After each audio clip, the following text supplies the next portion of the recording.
क्या कभी आपने सोचा है कि ओवर थिंकिंग क्यों होती है?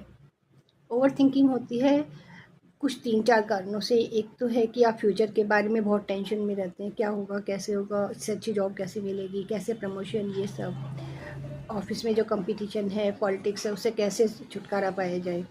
या फिर आप किसी पुरानी इंसिडेंट को बार-बार सोचते रहते हैं, ऐसा होता तो ऐसा होता, या ऐसा नहीं होता तो ऐसा होता। और दूसरा रहता है किसी बात का तनाव आपके ऊपर रहता है। और एक अगला कारण हो सकता है कि आप अनावश्यक रूप से किसी ऐसी चीज़ पर अधिकार जमाने की कोशिश करते हैं जो आपकी है ही नहीं, किसी और की है।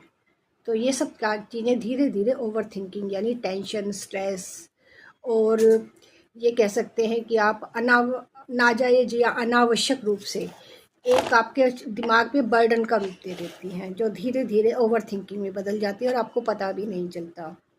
मोस्टली 99% लोग ओवर थिंकिंग का शिकार हैं, किसी ना किसी रूप में, कभी ना कभी, चाहे वो कम है या ज़्यादा है।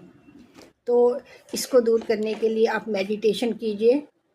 मेडिटेशन आपके लिए घर में एक कोना चूज़ कीजिए और कोशिश कीजिए एक ही समय पर उसी जगह पे करें। आप देखेंगे आपकी जो पावर्स हैं वो उस समय पे जागृत होंगी, एग्जैक्टली जिस टाइम पे आप रोज़ करते हैं।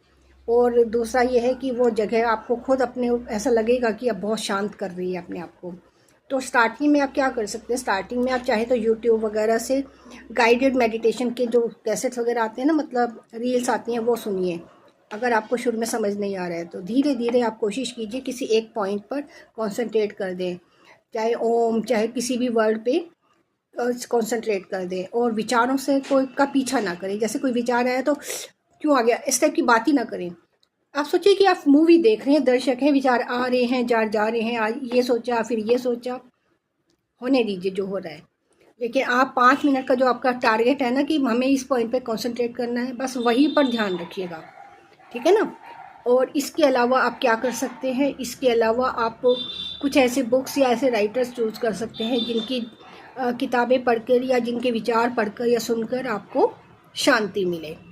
लेकिन ये ध्यान रखिए, excess of everything is bad, मतलब हर समय करने की ज़रूरत नहीं है। बेस्ट टाइम रहता है सुबह या फिर सोने से पहले। अगर कोई प्रॉब्लम है तो चलिए कोई और टाइम निकालिए, लेकिन ये टाइम बेस्ट है। और एक जगह चूज करेंगे ना तो रियली आप पाएंगे कि आपकी जो जितनी पावर्स हैं वो वहाँ पर लॉक हो गई हैं, और वो आपको वो जगह जो है वो धीरे धीरे पावर दे रही है। तो इस चीज़ को आजमाइएगा ज़रूर, फिर देखिएगा लाइफ में चेंज कैसे आता है। 1 महीना करके देखिए, 31st डे आप देखिएगा कि आपकी लाइफ में कुछ चेंजेस तो ज़रूर आए हैं। खुद भी कीजिए, अपनी फैमिली के लोगों को भी कराइए। मुझे उम्मीद है आप ऐसा ज़रूर करेंगे।